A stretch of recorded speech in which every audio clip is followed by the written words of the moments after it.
नमस्कार,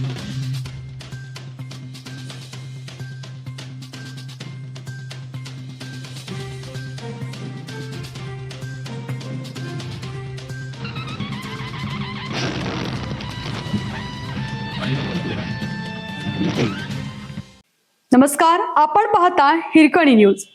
हिरकणी न्यूज प्रत्येक क्षण ताज्या घडामोडी आणि महत्त्वाच्या प्रत्येक बातमीसाठी नेहमी तत्पर. महापालिकेच्या 100 कोटीच्या ठेवी अडकल्या. सुमारे 22 वर्षापूर्वी सांगली महापालिकेने वसंतदादा शेतकरी सहकारी बँकेत 32 कोटीच्या ठेवी ठेवल्या आहेत. व्याजासह त्या ठेवी आता 100 कोटीहून अधिक झाल्या आहेत. सहकार मंत्र्यांनी चौकशी व वसुलीचे आदेश रद्द केल्याने या ठेवी परत मिळण्याची शक्यता नाही.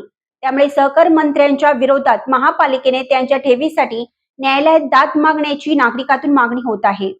सांगलीतील सर्वसामान्य नागरिक घरपट्टी, पाणीपट्टी व अन्य माध्यमातून महापालिकेला कर भरत असतात.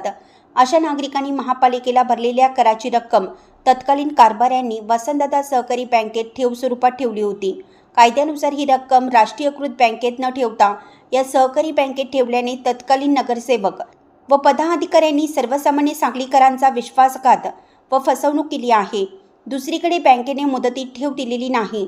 ॲडव्होकेट रैनाक यांनी चौकशी करून तत्कालीन 28 संचालक व 2 अधिकारी यांच्याकडून 195 कोटी रुपये वसूल करण्याबाबतचा अहवाल सादर केला आहे.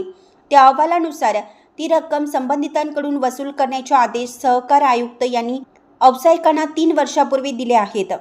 आता सहकार मंत्री बाळासाहेब पाटील यांनी चौकशी अहवालच रद्द केला आहे. त्यामुळे 195 कोटी वसूल होणार नाहीत. या पार्श्वभूमीवर सांगली, मिरज, कुपवाड शहर महापालिकेच्या 100 कोटीच्या ठेवी वसूल होण्याची शक्यता नाही.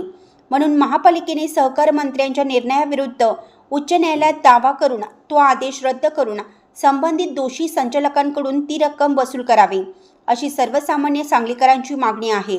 राजकीय सोयीसाठी मंत्र्यांनी दिलेल्या निर्णयामुळे महापालिकेला 100 कोटीहून अधिक रुपयांचे आर्थिक नुकसान होणार आहे.